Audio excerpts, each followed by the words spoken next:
We are gathered here today to talk about Lattafa's new city collection. Very, very interesting collection, and I have many thoughts. Let's get started. I'm going to be going through these from worst to best. In last place, we have London, the city of contrast. Now, this is from the Lattafa Pride collection, which means their bottles are always phenomenal. This scent, it's not that it's bad. I would not smell this scent on anyone and throw up, right? It's not at all a stinky smell. It's just underwhelming. It's a fresh, citrusy fragrance with ginger. That's it.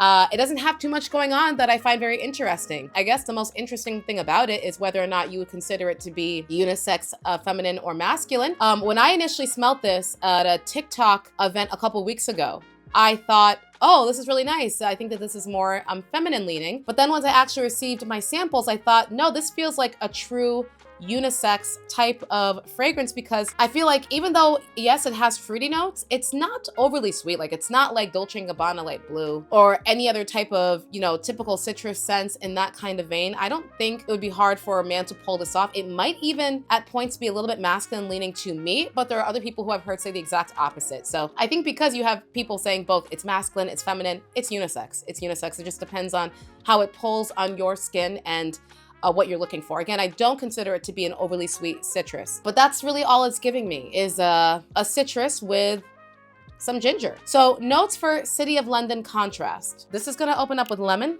tangerine heart, pink pepper, ginger, neroli, tuberose, apple, and the base is sandalwood, vanilla, and musk.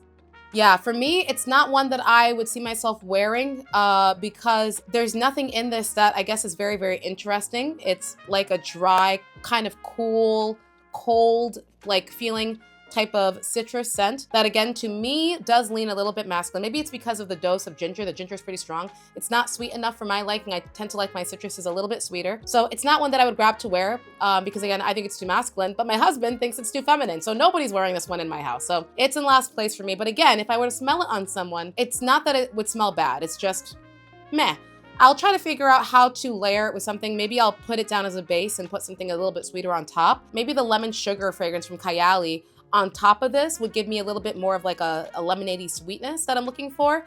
So it's okay. In terms of projectional longevity, a little bit above average for a citrus scent. I get about 5 to 6 hours, but nothing to write home about. So yeah, third place. Next up, we have one that I definitely find to be a hell of a lot more interesting. This one is New York, the City of Dreams. Also, on a side note, I don't really connect the citrus smell with London. I wonder where that comes from. I've only been there one time, so who knows what it is that they were inspired by. But this one to me does feel like I could see why it's New York. This feels dark. It feels a little bit sweet. It feels a little bit dirty and grungy, but it's also enjoyable, which to me, yeah, that's New York for you. Dirty, grungy, but a little bit sweet and enjoyable. I think that this one is unisex as well. My husband says that it's a little bit masculine leaning, which I agree it is, although it does have a good amount of sweetness to it. This reminds me of, and I'm not saying that it's a clone of this or anything like that, but this reminds me of Mashrabia by Lattafa, which is one of my recent loves from the collection that I've had for a while, but I finally, for whatever reason, realized why it's so phenomenal.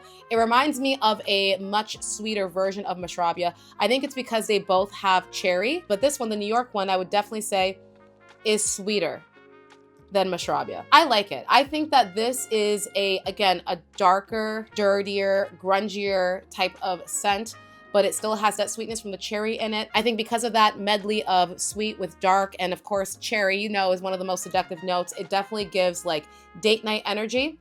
This is a scent for a woman who is like not messing around. She's no damsel in distress. She's giving off a certain type of sexy aura, but I also think that this would work perfectly fine on a man. And if you want to layer it with something that is going to be either darker or sweeter and lighter, you could definitely play into the more feminine and masculine aspects of this scent. I think it's really interesting and very well done, long lasting. Yeah, I really like this one. So notes for New York, City of Dreams. So this one is going to open up with the cherry, black pepper, and nutmeg. In the heart, you get mimosa, rose, muguet, cognac, and the base is patchouli, labdanum, cedarwood, and oak moss. And then finally, in first place, as I'm sure you've already figured it out by now, yes, it is Love in Paris. This one is amazing. This, to me, is what brioche vanille should have been. If they had called this Parisian bread, Parisian croissant, I would have been like, yes, I 100% understand why you're calling it that, and you nailed it. This is so sweet. Oh my gosh, the smell. This is so sweet. So freaking sweet. But it also has a spiced vibe in it, which is surprising to me because the notes don't list any spice, but I would have thought that there's something, nutmeg, cinnamon, clove, something in here that gives off a spice, similar to what I get in Artisan Ethnique, which is cinnamon, but I don't know. It doesn't list it, so I guess it's not in there. But it is crazy sweet. This smells like a fluffy bakery making, yes, Parisian croissants and other types of Parisian desserts, but it's not just croissants. Imagine a bakery stand where they're making croissants in Paris in front of you, but this bakery stand is also in a fair or a carnival. So you've got, you know, your candied caramel apples being made. You've got your fried dough right behind you. You've got the clown people walking around on stilts. It's colorful. That's the vibe. You got the big Eiffel Tower and the Ferris wheel behind you. It is Parisian fluffy croissant air mixed with a whole bunch of other dessert sweetness. I love this one. I think that this is definitely feminine leaning to me, but of course you guys can wear whatever you want to wear. If you're the dudes, wear it if you want. But I think it's very, very sweet and it does come off feminine leaning. If you don't like sweet gourmands, this is definitely not for you. If you don't like Artisan Ethnique, I don't know if you'll like this one either. Because again, it has a similar kind of spice to it, even though it has no spice listed. It has that vibe to it. It has a strong gourmand profile.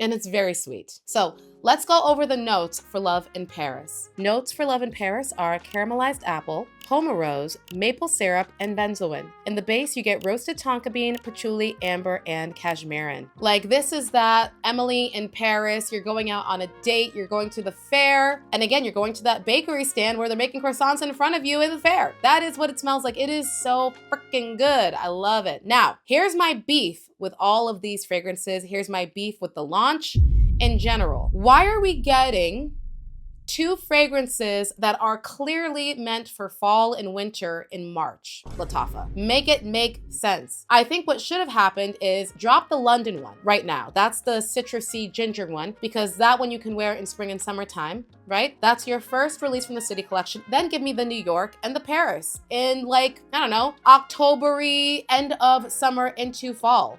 Because right now, I have been slowly transitioning into my spring scents, and now I've got to like try to cram in 1 week of both the New York scent and the Love in Paris because I love them into like these last 2 weeks, but I'm not gonna be wearing these on a really warm or hot day. That's like wearing Artisan Ethnique when it's 80 degrees outside, guys. Like, come on. Come on, that's too much. That's too much. Love in Paris definitely is not summertime appropriate. In my opinion, it's way too warm gourmand for me. The New York one, maybe on a cool spring evening, maybe, but it wouldn't be my go-to for that either. I could maybe pull it off, but it's definitely more fall. So I don't understand the timing of releasing this around this time. I hate when that happens with fragrances, guys, and new releases. I hate when they are launched in the wrong time, but whatever. Lattafa is a global brand and we are all living in different seasons and times of the year. So it's very self-centered of me to think that they are only taking into account my region's time zone and the time of the year and blah, blah, blah, but whatever. So that's my breakdown of those three fragrances. Which one you feel may or may not be, you know, good for you is going to be dependent on if you're looking for a new citrus, or if you like the idea of a dirty, cherry, strong, sexy scent, or if you are also a fan of a crazy sweet gourmand like I am. Let me know if you've tried these or if you're going to be trying them in the comment section down below.